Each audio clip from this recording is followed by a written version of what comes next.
Hello and welcome to the CNBC TV 18 special. I'm Shireen Bhan. It's been almost a year since Satyam was rescued by a government-appointed board, and we have the pleasure of having the entire board with us here this evening. Gentlemen, first of all, congratulations on winning the Indian of the Year award from our sister channel CNN IBN for the cause of business. It's almost a year since the Satyam debacle and the Satyam scam actually took place. Mr. Karnik, as the former chairman of a government-appointed board, and this perhaps was the only time that a government-appointed board actually rescued a private sector company, do you think the lessons have actually been learned? I think some of them have, and some changes have been made.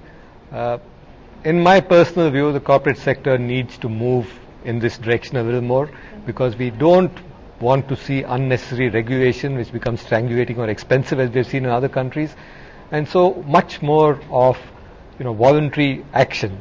And I'm glad some bodies have moved ahead. The CIA has just published a report, others are doing it, but I think we need to move faster in that direction, and that's a good sign. Mr. Parekh, speaking about the CII corporate governance report, which has just been authored and put together by Naresh Chandra, we've seen several of these recommendations. We've seen this voluntary code of conduct being put forward several times in the past.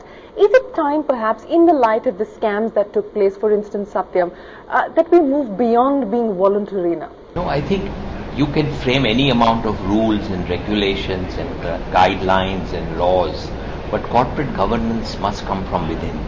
No amount of legal laws and restrictions you put can get you the right spirit of corporate governance. It has to be voluntary, it should come from the top, and it should percolate entire organization. But if it's not part of the DNA, what do you do then in that situation? Well, then you have to change the management, change the board, change the promoters. You have to take some drastic steps. But we don't have activist shareholders in this country. Most of these companies are promoter-driven, as was the case with Satyam. So what really is the solution? There are a number of things we can do.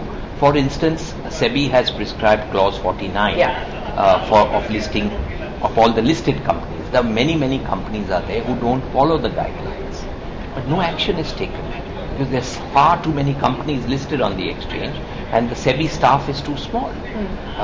If you have a law, if you have a rule and you violated it, there is no punishment. You have to delist those companies. You must force the promoters to pay back the money to the shareholders.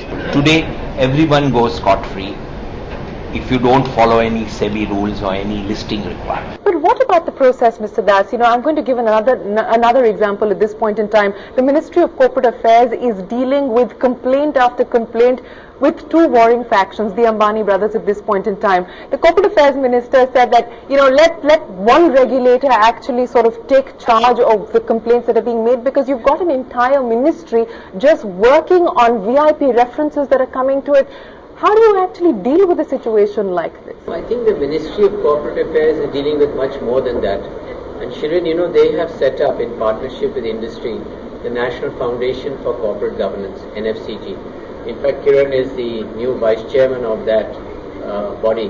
They're doing a lot in terms of promoting better practices. But what Deepak says is the enforcement of the law issue. That needs to be done. And going back to your first question, Satyam was a shock.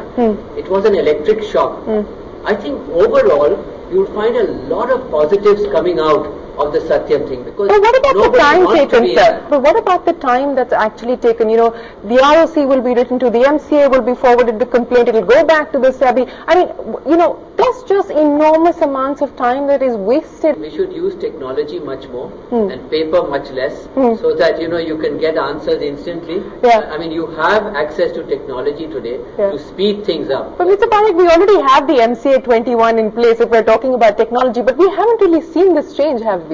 Take the Satyam's case, now it's almost a year, and the charge sheet has not yet been formed. And, the investigative agencies have to file a charge sheet in court. That's still not happening, because there are multiple regulatory agencies investigating the same case. And there need to be better coordination, and we must move fast. Mr. Achyutan, to your mind, what is the biggest lesson as far as the Satyam scandal is concerned that corporate India needs to take note of? I mean, we've also seen the Ministry of Corporate Affairs putting in an early warning system, to be able to spot maladies or issues like this. But to your mind, what is the biggest lesson and what's the big imperative at this point in time? Satyam is only an aberration. You think of a situation, if we were not having a framework on corporate regulation, perhaps the story would have been different.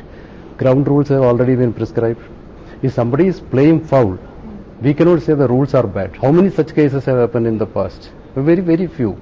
So please don't take Satyam as the, from Satyam don't generalize. This was an example of public-private partnership of a very, very different kind, Mr. Karnik. For the first time, a private sector company being rescued by a government-appointed board. It gave public-private partnership a whole new meaning. You know, I do think that the role of the government has not got its due credit for acting quickly and decisively and making sure that they moved ahead. Our job was like a bomb disposal squad. And we were sent there and we knew this is ticking and you didn't know which wire to cut. And yet you had to act quickly. If not, it will blow up not in your face but do a lot of damage all around. But that's a rare sort of thing. And I'm glad that we were able to do it. They were the new commandos. The NSD had a whole new commando unit. In such exceptional cases, it just proves the point that there are people willing and happy from industry, corporate professionals who are willing to step in and work with the government. Too many times the government feels that it has all the wisdom, that has all the knowledge, that has all the patriotism, that everybody else is trying to cheat, mistrustful, nobody's there. And for a change, the government took a very, very different approach, and I think it's paid off. Mr. Achyutan, you want to come in on that? No, revival of Satyam, if there is a will, there is a way. When this team was selected by the government, we knew what was the gravity of the issue before us. We knew, first of all, the enormity of the issue involved. Then we knew what we should follow. First of all, the total commitment, determination. Then about, clear action plan. We were not ready to go to somewhere else and find out what should be done. We knew what is to be done. Then the time factor also equally important.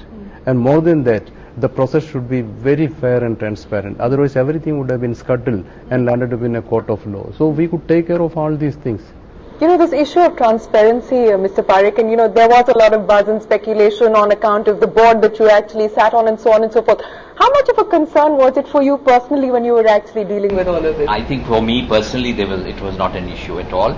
We had a task, and as you said, this was an excellent example of a public-private partnership working efficiently and delivering the goods. So far as the private sector is concerned, the 6 of us were really the private sector. We were put into a room by the government.